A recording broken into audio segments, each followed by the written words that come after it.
Well, good afternoon, everybody. As you can see, the four of us are here as per usual. So all I'd like you to do is if you can just let us know if you can hear and see and everything sounds okay, looks okay, and then we'll go through and do a couple of little welcomes. And we're going to crack on with today's topic, which, as you've probably seen by the title, is the world outside of WordPress. Oh, no, is it? Ooh.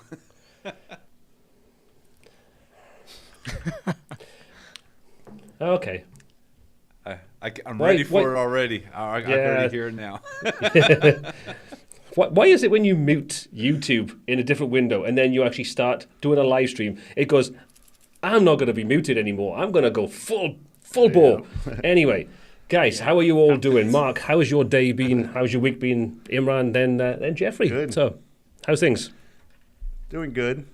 I'm a little, actually, I don't know if you hear, but there's a big hurricane coming to Florida. That's where I'm originally from, Tampa. So I'm just keeping an eye on that. I have a lot of relatives and family and everything down there. So, yeah, a little stressed on that one. That's a big one. I can bet, yeah. Imran, what about yourself? I'm doing really, really good. About to relaunch the Elementor website course in 2 days, so that's been my stress for the last few days. But funnily enough, I'm in a happy, good place. Like, you know, I just feel good today, so I may be a little bit hysterical when we start talking, so I'm going to give my excuses now. It's pretty standard, I think, isn't it? I thought hysterical was the order of the day most days. Anyway. I've actually had 2 glasses of Baileys this morning already. Oh, jeez. So that's my reason. So I've just been over-relaxing a bit. The concerning part there was this morning. oh, mate, I could have it any time of the day.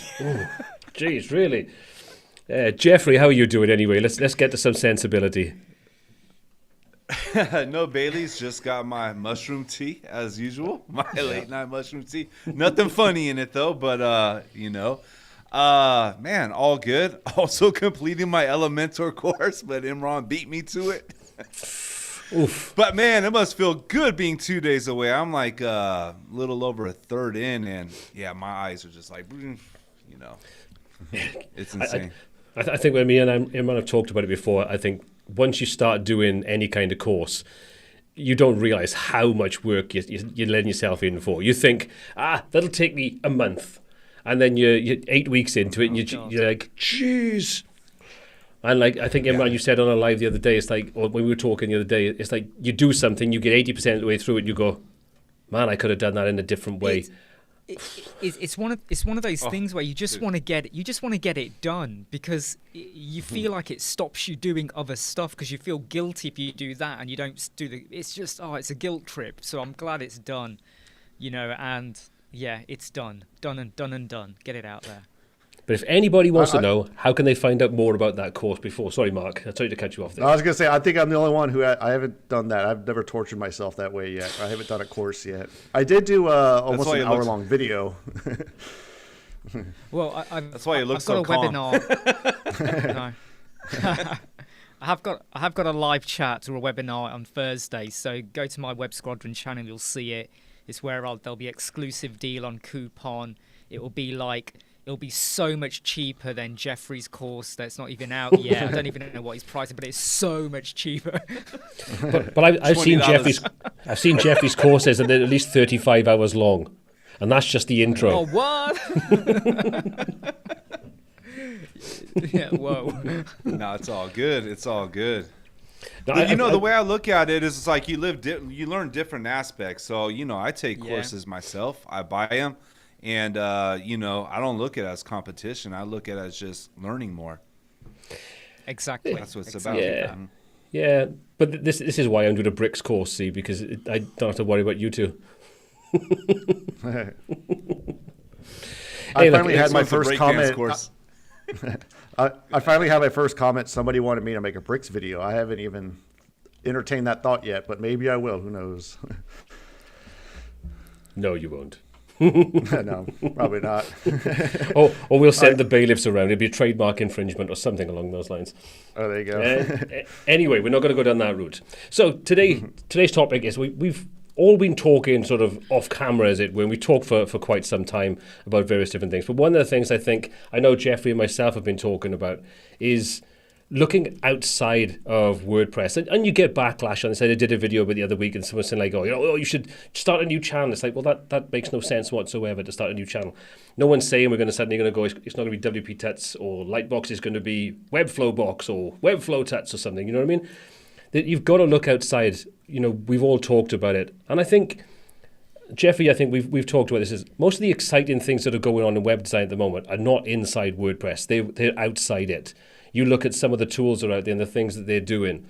And to me, it's like really are much, much more interesting and exciting compared to what we're seeing, inside WordPress. You look at Gutenberg and things like that. It's all pretty static and boring. I mean, what are your thoughts on this? I'm a web designer, and I love web design. I love the different creative aspects of it. I've been really fascinated with animation designs and motion designs. There's just so much that could be done, and there's a lot going on that really does. I wish I had a lot more time where I could just jump in and start exploring things, like Framer, and there's a lot of really cool stuff. Yeah. There is. I mean, you look at, like Framer, Web Studio, those kinds of things. There's a lot of interesting things going on out there. I know you'll have some purists who will come back and say, it doesn't create as clean code as Bricks, for example. And there's probably merit to what's being said there in a lot of cases. But as I think anybody knows, most clients don't give a damn. As long as the site loads fast, does what it needs to do, converts, whatever it is, sells products, converts to interested parties or whatever.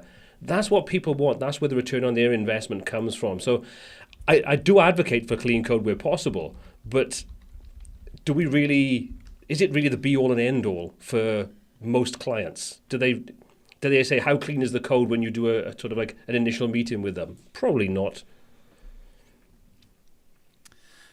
It's about what the client wants. Now, I was going to say, I started off as a Shopify developer before I even touched WordPress.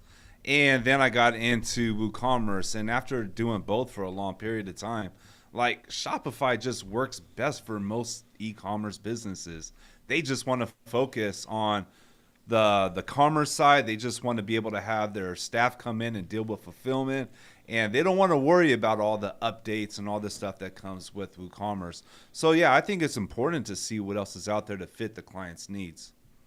Yeah, absolutely. I think that's the client should be the first in the chain of everything. I think because we're in the WordPress world, we do tend to sort of think everything is WordPress orientated. It's like, how do we use WordPress to build this or whatever? And my experience with WooCommerce has always been horrible. I just don't like it. I think it's an awful platform to work with. It's just not fun. It's very limited in what you can do. Not that I've looked at Shopify, but I used to use dedicated shopping platforms. That was their job. That's what they did. Not trying to build it into another platform. So, yeah, I do think we've got a duty of care, shall we say, to look what alternatives are out there to find out what would fit the client's requirements the best and what makes it the easiest for them. One of the biggest pains I think we all feel, especially when working with clients on our own sites, is just how much maintenance we have to undertake every single day. Like with the whole debacle about ACF, I spent 22 hours yesterday morning, or the day before, going through and making sure all my sites were updated because they had to be done manually. And it's just a pain. And you don't have that with, I know they're closed platforms and people complain about being closed, you don't own your own data, but is that really such a big issue for most people? Do they really care that much about that side of things? What do you think? No. Nothing. No one thinks anything. Don't jump in. Well, going to the data site, sorry, go ahead. You want to jump in? We got that lag, so it always makes it a little tricky. When do we jump in? But really quick, I do have a question because I see that as part of the resistance about the data and the open source. And I was thinking about it. I'm like, what data don't we have? If I do build a website somewhere else, what data am I losing? Content, images, form submissions? What is it? I'm not sure. I wanted to ask you guys because I want to get more perspective on that. Imran, what are your thoughts? I've never delved that deep into the whole open source and the back-end coding kind of thing, mainly because for me the whole coding aspect was, decade ago almost. So the joy of page building and so many plugins was that you didn't have to worry about that aspect too much unless you wanted to get dirty with the code. So I've never really gone that deep into it to explore. But I wanted to go back to a point that Paul made and Jeffrey touched on about how much do clients worry about, the back-end code or the bloat of WordPress and all the things that we have to do in the back end. And to be honest, they don't. To the point where when you are doing a proposal and you start to talk to a client about optimization, you can see their face go, what? What are you talking about? Minimizing JavaScript and all this. They don't care. So often, you're having to sell it to them to really get them to understand. And even when you say Google Core Web Vitals, they're like, meh. And unless you can prove it actually does affect their search rankings, they don't really care kind of thing. And in terms of WordPress, every day on Facebook, you see adverts for Framer and all these other fancy tools. And if I wasn't doing content creation, and I'm not using it as an excuse because I know lots of people out there have lots of busy lives, but if I wasn't doing content creation, I probably would have a lot more time to explore a lot of these other solutions. And I feel at the moment I am restricted to WordPress, and I will look at solutions in that area. Shopify, yeah, but I hear a lot of good stuff about Wix Studio. I've heard it from other people, but I just haven't got the time or the energy to jump in and have a look at it. So no, I didn't answer Jeffrey's question.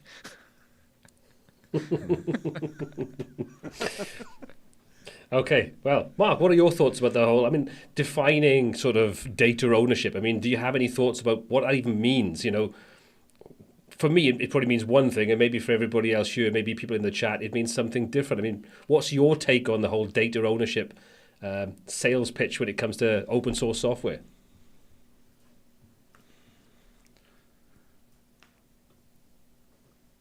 I know. That's a big one, yeah. Well, yeah, okay, I guess the hardest thing is where is all of that data being stored? Is it in your database? So if you're, yeah. So it's then you have to worry about, okay, your data's in your database, but then that's on a hosting platform. How secure is that? So I don't know. It's here in the States is different than where you guys are. The GDPR stuff is completely different here and there. So yeah, it's a totally different topic depending on where you live for sure.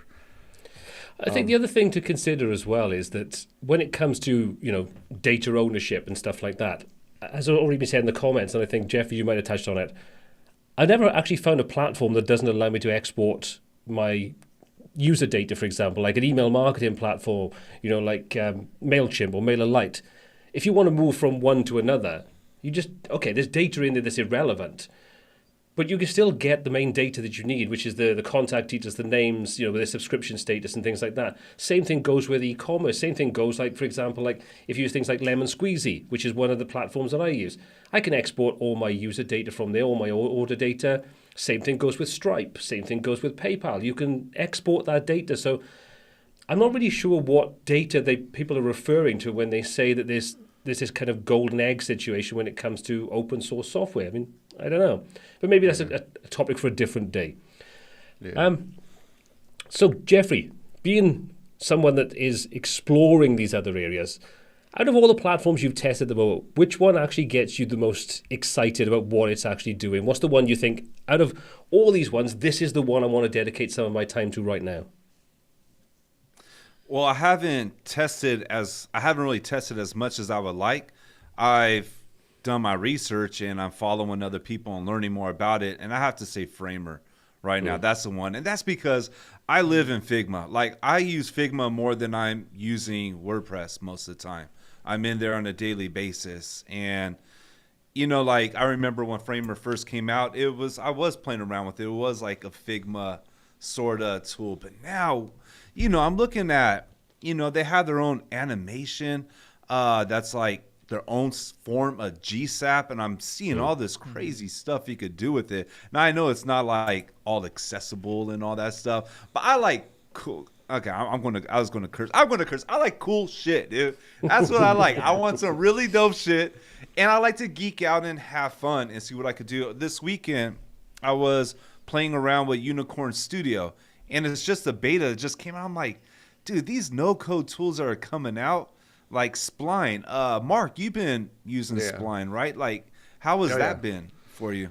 It's been good, yeah. It's definitely a hard sell to sell to clients sometimes. Like, they don't quite understand like how much work can go into creating this stuff. But yeah, I mean, I have a huge 3D background, so I love that finally 3D can be on the web now, like a lot more accessible. Like, it wasn't like that just a few years ago before Spline existed. But yeah, it's a solid platform. I love it. I wouldn't, the way I would sell it to a client would be, don't have it right when you load up a web page, have all this 3D stuff going on. Make it where they have to enable, like, click a box and then something could pop up in a new window.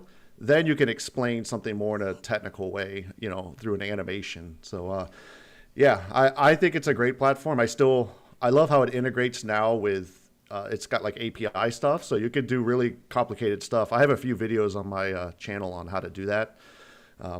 Yeah, it's something that I play around with still. I definitely do like it compared to like any other platforms out there. It's because I used to try to hand code this stuff through like JavaScript, and that is a nightmare. Do not do that. Like, when this came out, I was like, this is a lifesaver for sure. Maybe this is something we should do one day, is actually the four of us have a little bit of a challenge where each one of us has our own dedicated skill set and tools that we kind of like. And maybe we should do something like, for example, Jeffrey can do the design, one of us can do the build, we can do some 3D animation, the Mark can do that side of things. That could be a fun challenge. We sort of say, right, and then maybe Imran and myself, I'll build it with bricks and you'll build it with Elementor, and then we'll create a course on it and we'll outsell everything that Jeffrey does. But I like the sound of that. That last bit sold me. That last bit got me, yeah. Yeah. But it might be an interesting thing, because I think, I don't know if you guys are the same as me. When you're looking to learn something, you can dabble and you can play around and you can just tweak and get ideas of how things work. But when you actually have a project and a goal set in mind, and you have to work through those little barriers that you come across from your lack of knowledge and understanding of how that platform works and whatever. I've done it recently with bricks and stuff like that, trying to push it into different directions. And I think that's the way that's the most fun way to learn, is where you've got some kind of challenge to overcome, to learn how that software works in that way. Yeah. Like, when I learned that you could change your 3D models because of code, like, that blew my mind, because I've been waiting like forever for that to come out. So it finally did. Yeah.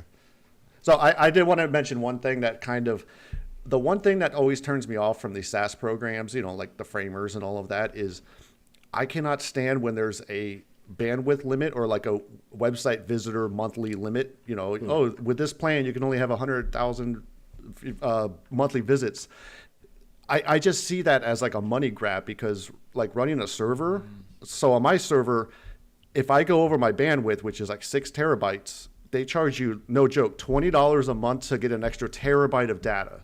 So bandwidth is cheap as hell. So when I see a software company having these hard limits, it turns me off. Like, I would love to explore these, but as soon as I see that, like, I want to do Webflow, but I don't want to touch it because of that crap, because there's horror stories about if like a bunch of bots will attack your server, you're going to automatically, like on Webflow, I know that they want to upgrade you to like the enterprise level if you hit a certain bandwidth.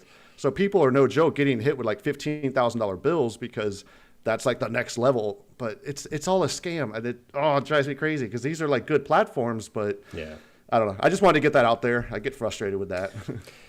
I heard those stories, and I wonder if those I would want to see if Webflow covered it, because obviously if we see a bunch of bots are the cause of it, then that should be on them, since they're the ones managing the server, they're the ones managing the security. If they are sticking it to people when they're supposed to be managing, then that's a big issue, a whole right other there. Thing, yeah. But I think you brought up a good point. Something I was thinking about is the pricing. Now, I did not touch Webflow when it came out because I didn't want to pay the monthly price. I'm cheap like that. I don't want to pay $60, $80, $100 a month. I'm just, to me, I'm like cheap. But then I started thinking, is this a reason why a lot of people in WordPress don't want to explore outside? Because you could get started for free in WordPress. But then when you start to add up everything, look how much you spend on hosting, on plugins, on LTDs. You know, I got $1,000 stack for bricks, you know, like these things do start to add up. Yeah. No, go on. Yeah, sorry. I was going to say, I think it comes down to the fact that we have the freedom to add on what we want to add on. It's literally like, as kids, you know, I think we all did, but I know I did. We like playing with Lego. You have a block and we can build what we want and do what we want. And I feel like with WordPress, we have that flexibility to take it where we want to take it with limitations, of course. And the reason why I've not gone back to looking at Wix and all these other platforms too much is because I feel like I'd be in a closed structure kind of thing. And I feel like if I wanted to do something extra for my client or just be different, I don't feel like I'd have that. And what irritates me is I don't want to be using something where someone else could probably build exactly the same. I like to think that what I build is unique and bespoke for me or the client. And I feel like with WordPress, you get that joy to do that. Yeah, the open source, so the flexibility you have with something like WordPress is definitely one of its biggest strengths and one of its biggest weaknesses. But as you touched upon, I think there's a misconception that WordPress, self-hosted WordPress, is free, because it's not. You know, like Jeffrey says, like if you want to get into this as a business, you've got $1,000 worth of bricks stack there. You know, you look at like Generate Press and Generate Blocks, for example. You can easily have that there. There's a $500 there. You know, then there's your hosting, then there's your maintenance, then there's your updates, then your security plugins, and all those other things that go with it. It's not free. It isn't free. And it's a misconception where people say that it is free. The cost can very quickly probably spiral out. And I think you've got a very good point there, Jeffrey, with Mark, with the way these hard limits are set in place. I think the reason they've probably done is not for the people like us that have an understanding of what that tangibly means. It's for your everyday Joe that's going, I want a website. I've heard I can use WordPress and I need to have some hosting and a domain, whatever that is. And it's like, oh, okay, I can have 1,000 visits or 10,000 or 100,000 visits. Ah, right, I see what that means now. Whereas when they do it in the way that we would probably understand it, which is how much bandwidth do you have, how much storage space do you have in gigabytes and terabytes and stuff like that, we understand that, and we have a kind of a logical brain that goes, that means like that much. But for your average Joe, which is probably why you're seeing it so much becoming so prevalent compared to what it was years ago, where it was always gigabytes or terabytes, how much storage, bandwidth, and you don't really see that now. They've just put it all into layman's terms, which is visits. Sadly, but I think that's probably the reason why we don't kind of count. Somebody just mentioned Web Studio. That's another one that I see sort of gaining a lot of traction right now. Which one's that, sorry? Web Studio? Yep. Yeah, absolutely. Seen a lot more content on it, yeah. It's basically open source Framer. I mean, it was an ex-Framer employee that was frustrated apparently and set up their own version of Framer. So it's one that I've been looking at myself. I use self-host and stuff like that. So yeah, I think it's one to check out. I think if it picks up traction, you know, what Framer did was that they got a lot of people on board with their original pricing structure and then jacked it up insanely and obviously lost some people. But as we all know, once you buy into a system and you've got clients on it, it's not that easy to suddenly abandon that to move to something else. You know, the clients are not going to suck up the cost for redevelopment and retooling it all. And as business people, we can't afford to do that on, 10 sites, let alone 100 or 1,000 sites. So, and I think this is the same, when people say like, just leave Elementor or just leave Divi or leave whatever. When you run a business, you can't. You can't just do that. Then you end up licenses for all those software, maintaining the sites, keeping up to date, security updates, just keeping in the general loop of it all.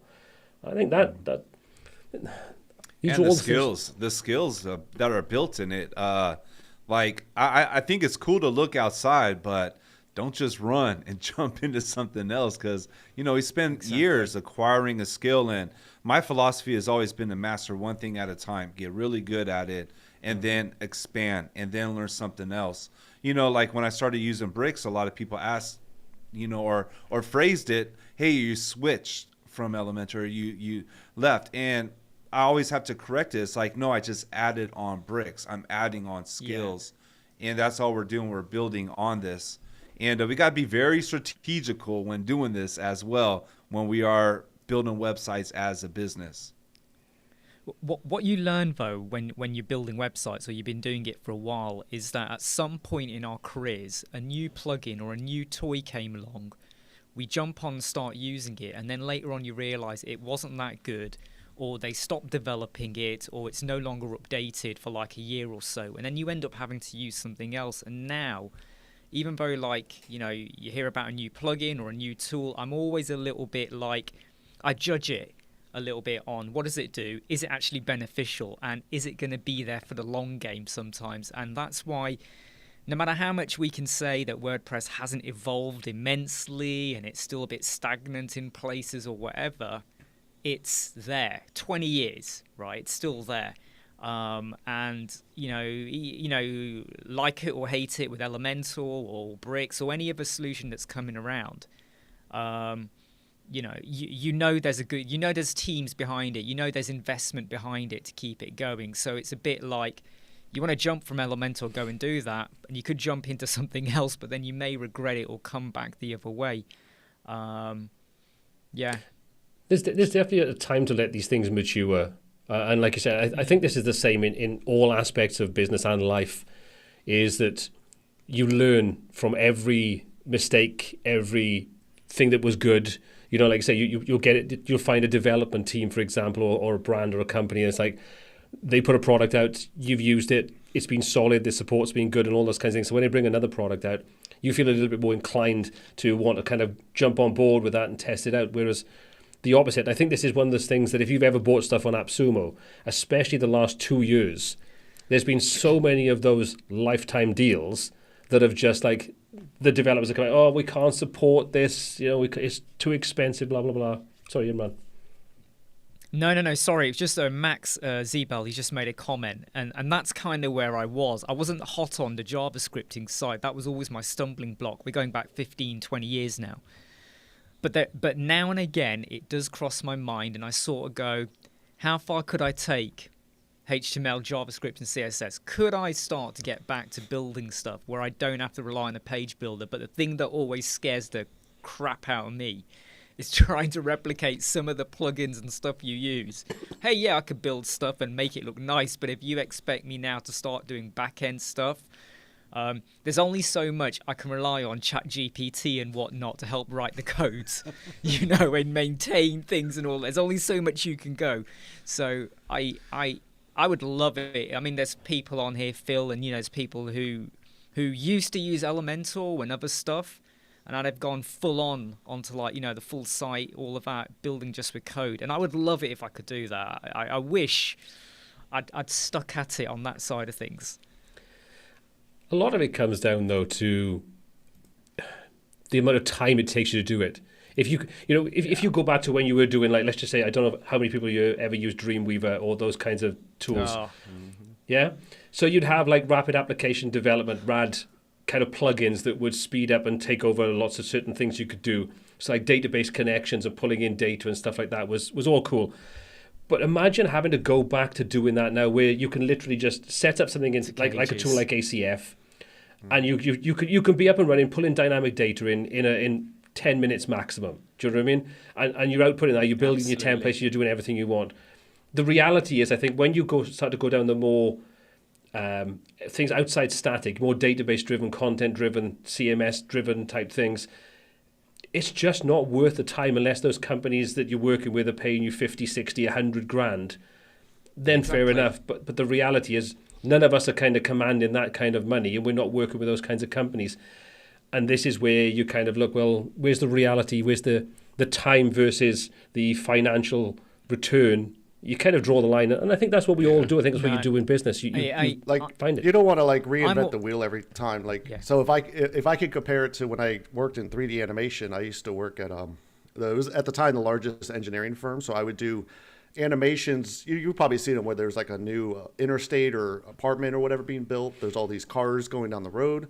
So I used to be the guy who would animate that stuff. So a lot of people don't realize this, but like when there's 5,000 cars on the road, I didn't model those cars 5,000 times. I modeled it once, and then I just duplicate that whenever I need to. It's like a script. I would just duplicate those cars over and over. But for some reason, sometimes people think in like the 3D world, everything's like by scratch. I'm like, hell no. I had a whole set of buildings and cars all ready to go. I just put them in there, you know? So it's kind of like that. It's like a framework. Yeah.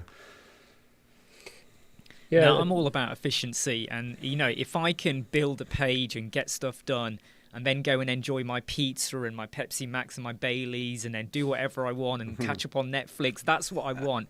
I don't want to go back to the point where I sit there staring at the screen, going, "I made that red, so why is it blue?" You know, kind of thing. It's trying to work out where it's gone wrong. You know, so the joys of, I mean, heck, it's the whole AI, isn't it? It's the whole evolution of technology around us kind of thing. It's why we love doing what we do kind of thing. You know, it's like, look at that blue light behind Jeffrey, right? You go and get a light, you switch it on, you set the color, boom. In the old days, you'd go and buy a light tube and you'd probably paint it to get the blue ray coming out of it and then stick it on the wall. You know, has no one ever done that? Because that's what I used to do when I was a kid. No. And I can change it by my phone too. Yeah. Oh, yeah. You know, it's... You see, that's how efficient it is. He doesn't even have to get up. He just does it on his phone. And the thing is, you're going to go back to the old days. Can imagine doing that with your phone? It'd be like, oh, God, anybody that knows what I'm talking, you know what I'm talking about. Jeez, I'd be a forevermore. Oh, back in old days, 27 hours a day I used to work. So let's move beyond these sort of new page builders and things like that then. I mean, for me, one of the things that I enjoy is actually creating the graphics and the artwork and things like that. So I mean, I think this is part of the fun of the creative side of things. I think once you've been doing this for a while, it's just basically the same thing over and over again. Whatever kind of sites you build your templates, you put your data in, blah, blah, blah, blah, blah. So I think, again, this is probably one of those areas where tools like Figma have kind of become so prevalent these days because it allows you to be that creative individual where you can create your graphics inside the same application that you're actually then building your website designs in and using your templates. And like you say, all those sort of speed improvements and those quality of life things that allow you to duplicate something and try iterations on it and all those kinds of good things. I mean, any kind of... are you kind of the same vein as me? Do you create the graphics that you use, or are you more a case of you get all that stuff from the client, or do you kind of have a hybrid approach with it? Everything's in Figma. I design logos in Figma. I mean, it's just, you know, the way that you could create graphics, and I do use a lot of kits. I like to get starters because, you know, I like to be efficient. I mean, there's no point in building everything from scratch. Like I use UI 8. I have my subscription there. Get a lot of really good quality kits. I'll get those, and then I'll take some of the graphics and start tweaking them inside Figma, and then there I go. I got my graphics right there. There's so much that could be done in it. Yeah, there's a lot of good libraries. I was looking at the UI8, and I don't know if it's a live stream you did or something I was watching of yours, Jeffrey, where you were using those, or it might have been in one of your videos on YouTube, is where you were using those sort of graphics and using those to put them into like your different hero images and things, and using those as a starting point. Yeah, it was a video. You did 3 different ways of creating your hero image, where you're kind of creating your graphics in Figma with the circles overlapping and gradients and things, which I thought was great. But I think there's fun in that. It's like one of the things I'm trying to do at the moment. It's like instead of just putting a card design when I'm doing like a thumbnail, I want to create the graphic for it. So you know what it is, but it doesn't display text and things in this. It's like doesn't detract. And I'm having loads of fun with that side of things at the moment. And there's just so many ways in which you can do. Do you guys all do your YouTube thumbnails in Figma? No, I don't use Figma for things like that. No. I use Affinity. Canva. Photoshop. Canva. Wow. Hey, speaking of Photoshop, all right, I got a little rant, all right, because I just got a renewal notice from Adobe. I just got a renewal notice from my Creative Cloud saying my price has gone up to $680 a year, and I went and checked. It was like yes, dude, yes, man, and it was like $300 when went last. Jeffrey, there's only so long you can keep claiming to be a student. This is you can't keep getting that discount. It's teacher and student, all right? Technically, we're teacher, but no, $680. I'm like, do we really need this? Like, is this necessary today with what we have? I was a massive a Photoshop user years ago, and when they went into the Creative Cloud, I signed up for it, but then I haven't touched it in about nearly 3 years now, and I cancelled everything, so I don't miss it. I feel like it depends on what you're using it for, and I was using it for digital art and stuff, but now I don't do that side of things anymore. So when you're using it for like thumbnails and stuff like that, here's a little tip. Here's a little tip. I just renewed because we've had it for years. So what you do is every time it's up for your yearly renewal, just threaten to cancel. There's like a cancel button. Yeah, and they go all the way to the end because it was going to be like $60 and now it's down to $30 again. So that's as cheap as I can get. Is like $30 a month. Yeah, there you go. Yep, just like you said. Yeah. I did the same thing as well.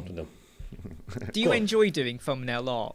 Because I've got to this point now where once you've done your video and you've gone through the editing and you've done the upload and descriptions, I always feel like, oh God, I've got to do the thumbnail art now. And before, I used to enjoy it because it was lovely, but now it's like,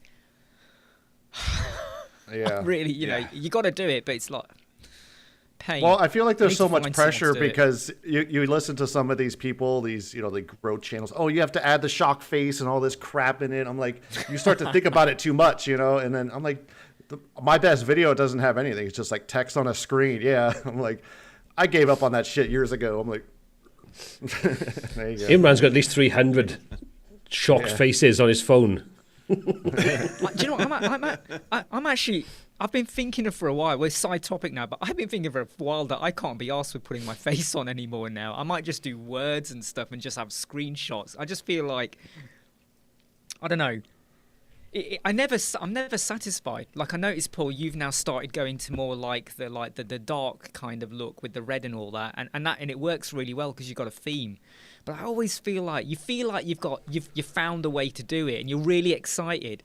And then 2 weeks later, you look at it and you go, "No, I'm not liking what I'm doing anymore now," kind of thing. So, never satisfied.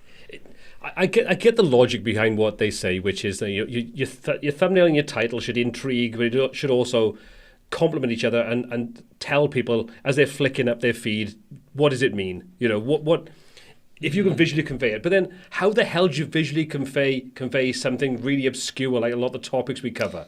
It's like, how the hell do you do that? It's hard enough to think of a frigging title for it, let alone a bloody picture. I tell you our problem. Our problem is that because it's technical, because we're trying to answer a problem or tell people about a problem, we have to put some form of some detail on it, something.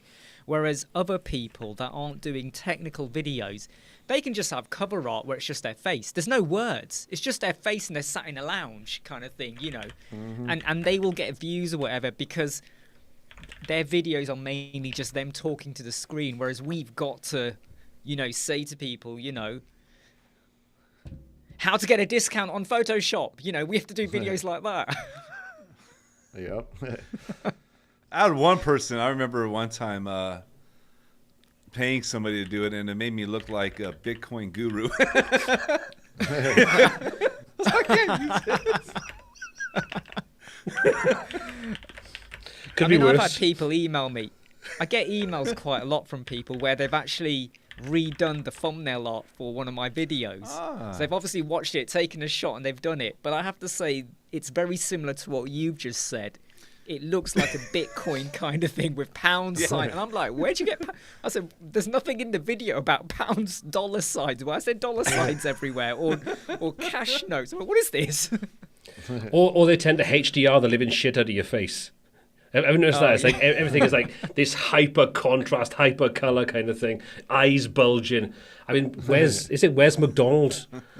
He's had a couple of thumbnails like that. It was like his eyes look like they're bulging out of his hair. It's like I'm still on the hunt for a good editor. I feel like I've got to up my game on that. I've got to fight because I feel like I lose a chunk of my life just editing, and I feel like I've got to find someone who understands WordPress, and I don't want to have to spell it out. Go, right, make sure you cut this bit out. But that's the trouble, right? How can you find an editor that actually knows when you've made a mistake, kind of thing? But hey, if you find one, don't put me in contact with them because I'll pay them double what you pay.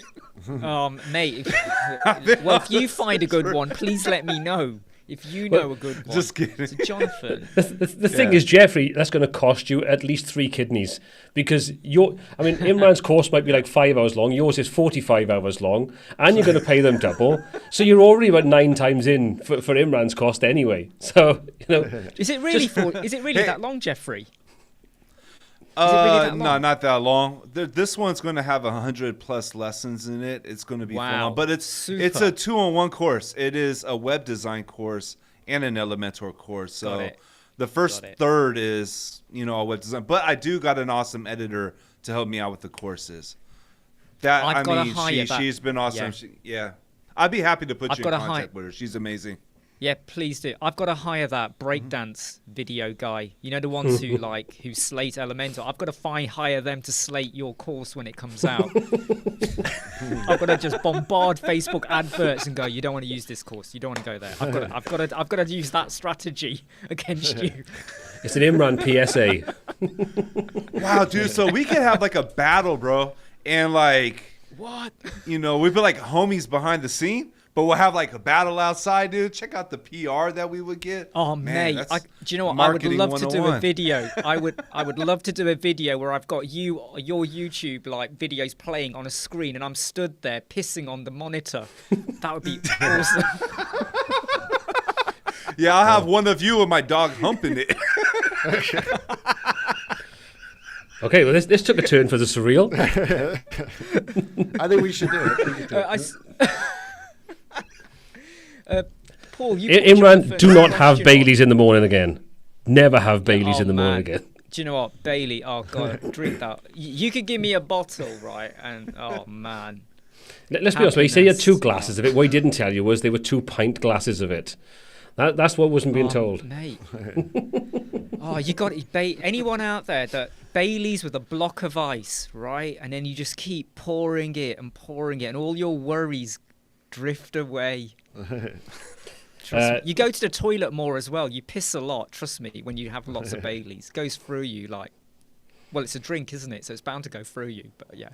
Say nothing. Sam, probably not going to happen, I'm afraid. No. I will be doing a breakdance. I have thought about it. Yeah. Yeah, Jeffrey's going to do them.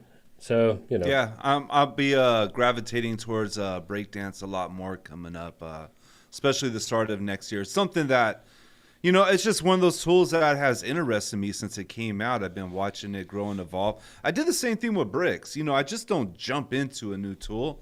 I see how it grows and evolves, and I just, it's also a time thing. Do I have the time?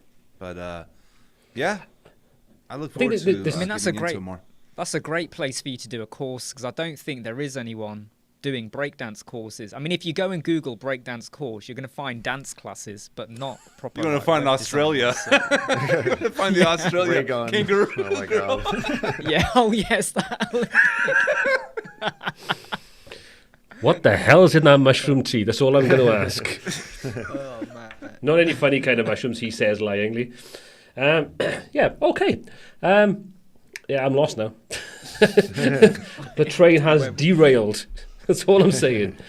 Hey, look, regardless of what anybody else's thoughts are, I do think that we could do with, more people spending time creating this kind of content. And I think this is the thing that is important. I mean, you guys are all still working with clients, maybe not as much as you did. I mean, hang on, Jeffrey, are you still working with clients, or did you stop doing that now recently? Oh, I've stopped this year. Just to focus on the community and content and what we're doing the Lightbox Academy. So this is the thing. It's go on. Yeah, so I've reduced it immensely this year. I now wait for clients to contact me or a potential client, and then I prefer to go for premium clients only. I've now a little bit like Paul in a way, where I've gone more towards the content creation side of things. but I am actively trying to offload legacy clients by making them hate me. So they want to go else. No, I kind of give them notice and go, look, you can stay with me until March next year, and then you can piss off. But you don't host them though, do you?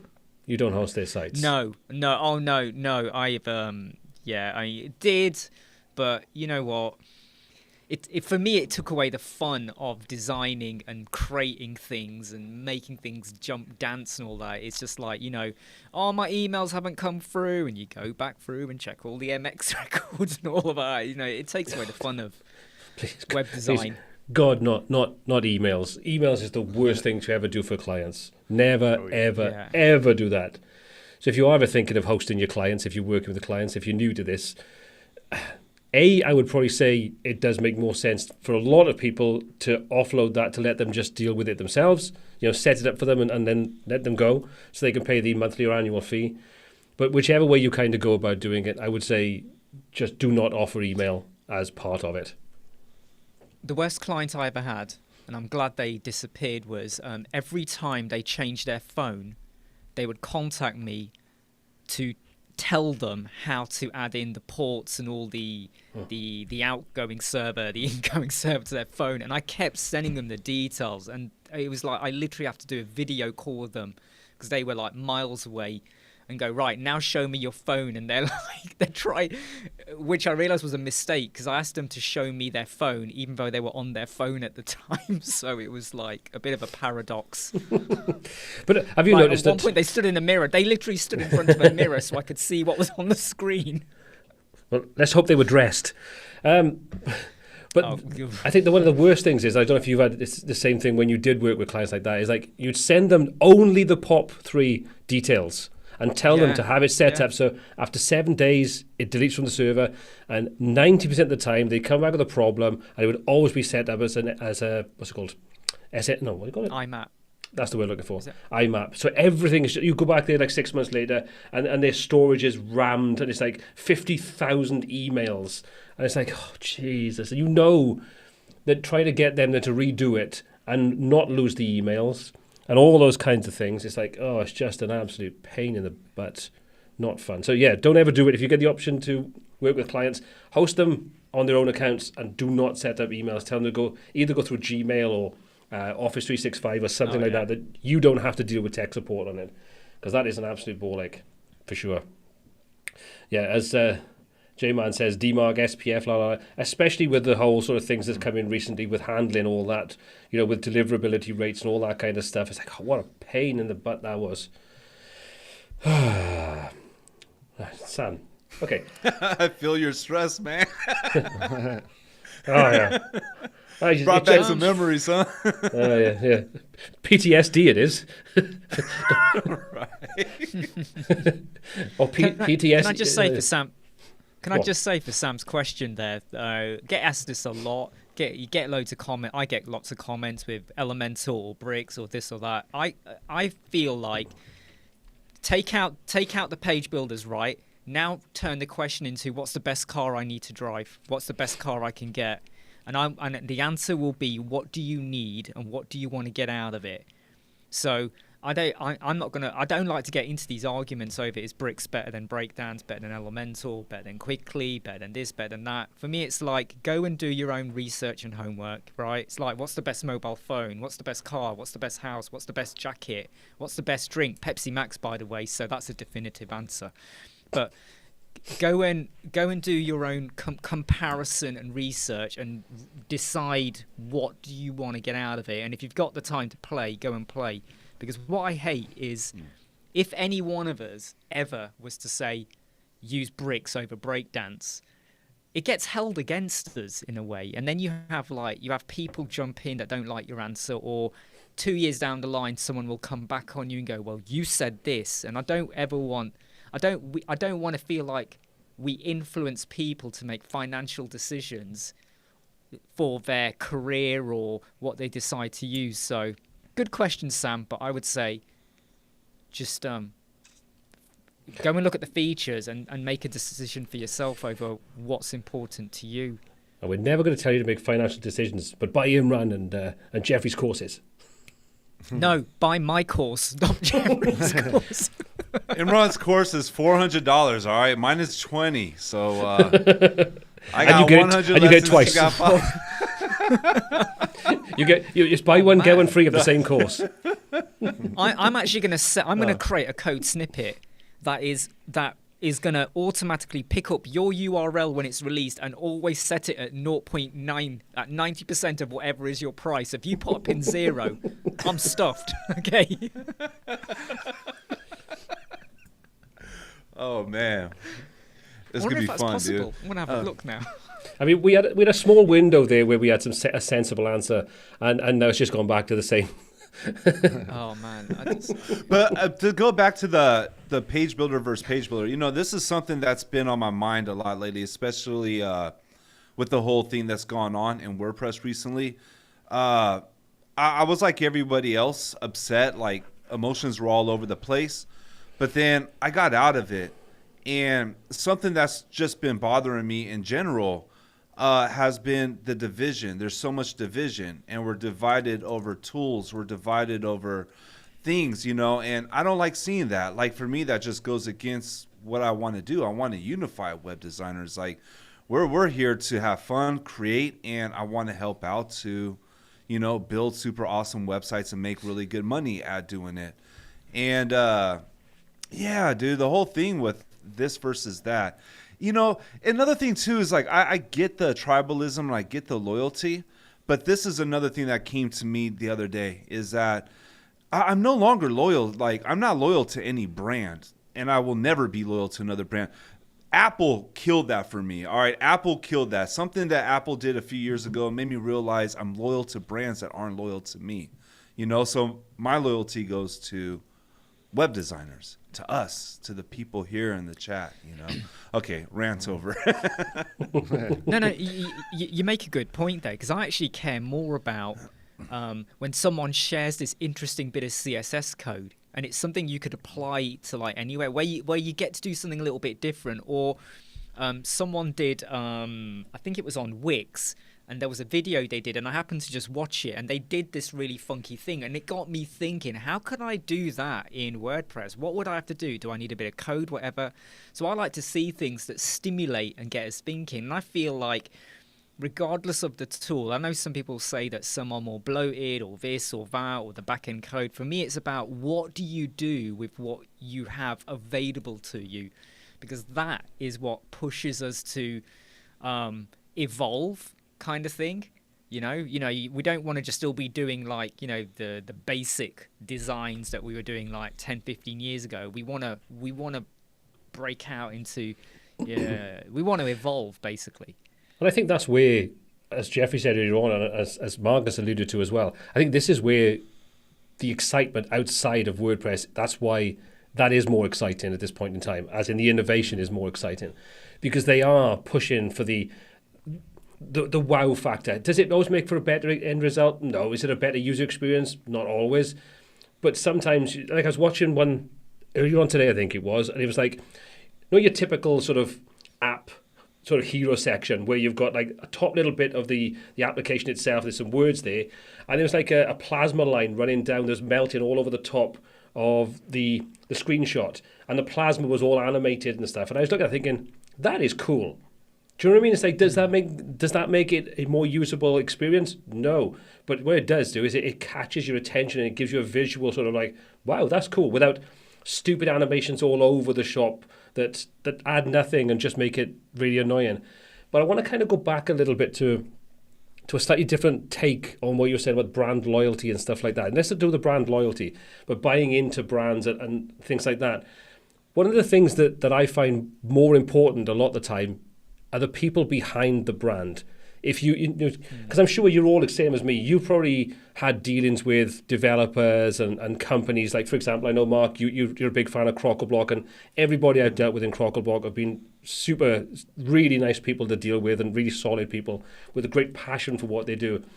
And my conversations like with Thomas from Bricks and different developers in smaller plugins and things. And that's where I get my excitement, my passion kind of comes from for a lot of these products. Is not specifically for the product, because it can be very similar to another product.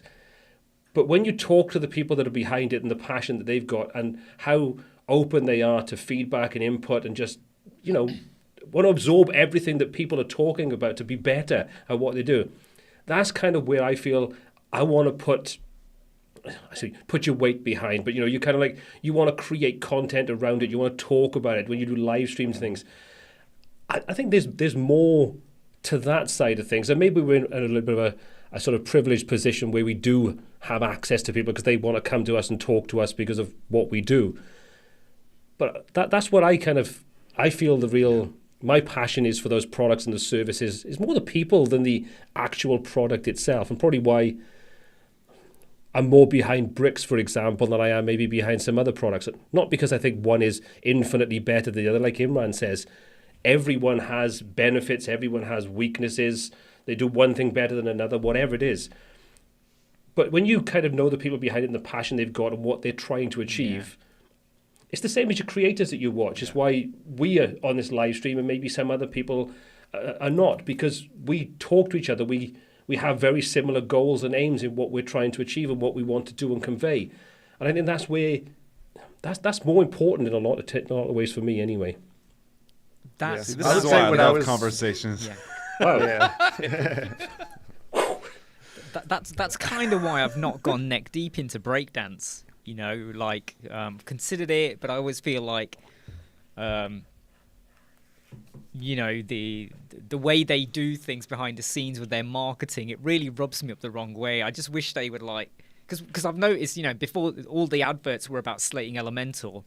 Now they've moved on to slating Divi. It's quite hysterical now because Divi's done a bit of a reinvention. It's not all there yet.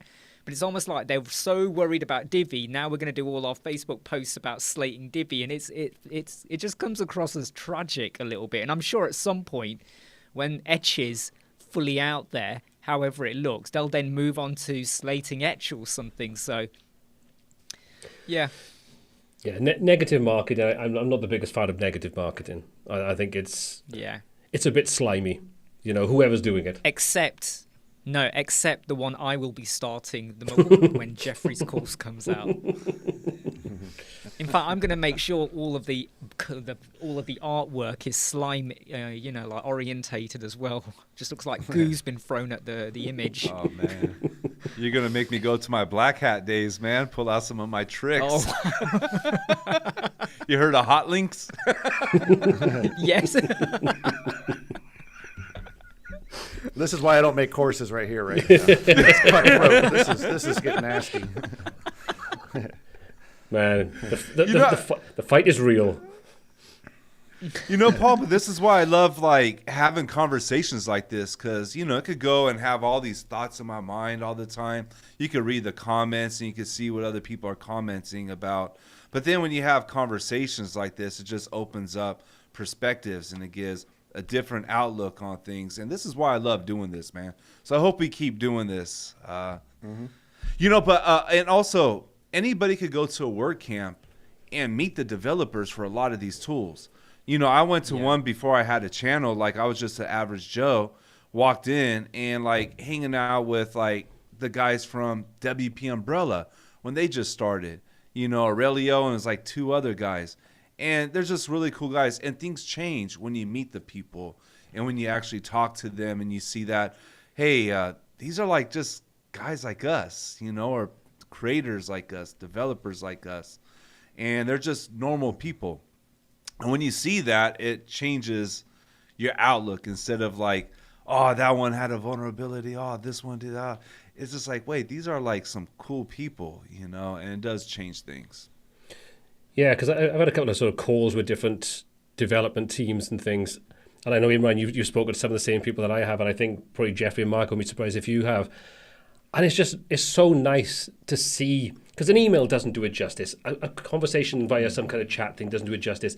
But when you can see and you can hear the passion in their voices and in their faces, and they really just want to absorb what you may have to sort of say about it and your feedback on it and your thoughts, there's something that kind of gets you a little bit hyped about what they're doing. It is much better, say, face-to-face if you can do that. But I still think there's a lot of mileage where we do have these kind of conversations. It's kind of frustrating sometimes where you sort of see the Facebook groups and people are sort of like slating someone else's product or slating someone else in the sort of thing, or the developer comes in and says something and then they just like start attacking. And it's like, these are still people. It's all well and good being sat behind a keyboard and just ranting because you're peed off at something, or it doesn't work the way you want, or you think your product is the best thing since sliced bread because you paid money for it. But these are still people, and maybe we're all guilty of it to some extent, where we've talked about different things, like the whole debacle with what's happening right now. But I'd also like to think that none of us here have actually just gone out there and just slammed into someone personally. If you've got a point of view of like you disagree with what they're saying or doing, that's one thing. But when it kind of goes and takes that turn for the nasty, that's kind of where it's a little bit sad to see that happens. And X is rife with it. And it's hard. Do you know what I mean? Because maybe because we're a little bit more sensitive to it, because we've been on the receiving end of that, on YouTube videos or different bits and pieces. Maybe it kind of changes your perspective a little bit to what it's like. But at the end of the day, these are still human beings, regardless of what they're doing or what they're saying. And it's not we do still need to have a little bit of respect for them, whether we agree or disagree. And we can publicly disagree, but I think you can do it politely. Yeah, absolutely. Yeah. Totally agree on that. I'm a sensitive guy, so I can't do it. I mean, already what Imran said tonight, like, I don't know, man. I might have to take a break. Let's get it take as long as you want, okay? If it means your course does not come out for 5 years, take the time. The next mushroom tea is going to be filled with tears. It's going to be tears and mushrooms. It was chaga, everybody, just in case if you're wondering. Organically grown and all that good stuff. But no, on the real, I'm way too sensitive for all that. That's the reason why I've eased off of social media. I'm hardly on Facebook anymore. It's just, and it's like, it's something that I was wondering too, like, is it just in WordPress right now? No. So I started exploring out, and it isn't. It's human nature. It's the way humans are right now. We're just in that place, and I have to protect myself, my heart, my mind, so that way I could do better for others. Because if I'm in a bad place and I'm taking on too much of that, I could turn into a monster, and I could go ahead and put that energy back out there. So, I've been keeping a little eye on what's going on in social media, but I've pretty much jumped down. That's the reason why I'm like full on in Circle right now with the Lytbox community in Circle, because we have that protection in there. We don't have that bad stuff creeping in. There's a lot to be said for that. To answer Weasel's comment, because it's kind of like related to what we just said there, the community's there. If you just go over to WPTutsacademy.com and you can sign up. There's no fee to sign up. You can just join in, become part of the community. There's paid versions of it and options available, but the main part of it is the Facebook replacement, shall we say. That's completely free. And while you're at it, also join up to Lytbox Academy, because, Jeffrey's course will be on there quite soon. Just putting that out there. Okay, folks. Well, I think I don't want to sort of take up too much and try to keep this to the 1 hour. So if you've enjoyed today's live stream, we've had over 100 people in and 37 thumbs up. So come on, hit that thumbs up button to let everybody know, including YouTube, that you like this kind of content. But as Jeffrey's already said, this is still something we want to do every single month, because I think as much fun as it is, I also think it's therapeutic for us lot to be able to sort of have these kind of conversations and maybe let you into the kind of strange, weird and twisted world that we inhabit on a daily basis. But so that's what I say. If you want to take a look at the WPTutsacademy.com, you can do. Mark, if people want to find out more about you and what you're doing with Wicky, how can they find out more about what you're doing? Right before that, I just published all of our. We only have 2 episodes, so now we're on all of the different podcast networks. So check us out. Like we're on Spotify. Was it Apple Podcasts, Google? I found a service and it pretty much puts them on all of them. So you can find us there if you want to listen to us while we're driving or whatever. But you could just check out my YouTube channel, Wicky Design. It's also wickydesign.com. That's our regular website, and that's really about it. Yeah. We're kind of just taking on the client work, just slowly. We're not doing courses. No courses from me anytime soon. Not after I see what happens in this course community here. And Jeffrey, before the tears start seeping back into the chaga tea, how can people find out more about yourself and what you're doing? And obviously sign up and get early access to your Elementor course that is going to be 450,000 hours long for $20. Master Elementor, master web design, and everything in between. No, it's you can find me at Lytboxacademy.com. It's Lytbox. And if you put that in YouTube or any search engine, you're going to find all the stuff. Also, check out our community as well. We have a free one, but we also have a pro community that we have weekly calls, weekly fireside chats, workshops, and it's for those who are serious about their web design business. But don't go to his to come to mine. Other than that, that's fine. Imran. Hey, look, if you can't wait for Jeffrey to get his stuff done in 2 days' time, all right? No, look, if you jump over to Web Squadron YouTube channel, it's already scheduled in for Thursday, launching the new Elementor course, exclusive pricing. It's probably got the weirdest pricing discount system that I've ever considered or thought of last night. And I've even created a code snippet to help it work the way I want it to work. I'm not joking here. But it all will be revealed on Thursday. But jokes aside, there's nothing wrong with us, different people creating courses for the same page builder, for WordPress, whatever. We all have our own way of doing things the way we do it. And I would probably say, go and get my course, go and get Jeffrey's course, go and contact Mark if you want to get a hefty discount on Photoshop, learn about bricks from Paul, so join in the love, spread the love with WordPress, right? And I'm telling you, mate, if anyone out there has not had some Baileys, you got to enjoy it. You got to love it. It's so good. And if anybody's wondering how to get the best discount on Imran's course, it's Lightbox 99. You get 99% off. That's Lightbox 99. Do you know what? I haven't set the coupon code description yet. Shall I call it Lightbox? I think you should, just for the sheer shits and giggles. Now I'll have to do the Web Squadron on my man. I'm gonna put that on my parody. Do you know what? I like this. I like this cross contamination. I like it. We know you cross pollination, just contamination. No, it's contamination. We're infecting each other at the moment. Jesus. Between Baileys and mushroom tea, right? Okay. Anyway, gentlemen, thank you very much for joining in again today. Thanks for doing this. We'll see you again about a month's time. And don't forget, as Mark said, you can find these podcasts now up on all good podcasting services and WP Creators, I believe. Am I right? Should be WP Creators. Yeah. So go and check that out. And this latest episode will be up in a few days' time. So be sure to check that out if you want to catch up and you want to listen to it while driving in your car, because watching it in your car means you'll probably crash, which is not advisable. Okay? So podcast, go and check it out. Anyway, thanks guys for joining in today. Thanks everybody in the chat for your questions, comments, and feedback. We will see you all in a month's time, and I'm sure everybody here will probably be on a live stream at some point in the next couple of weeks. So take care, have a fantastic day all, and we will see you all super soon. Take care. Bye.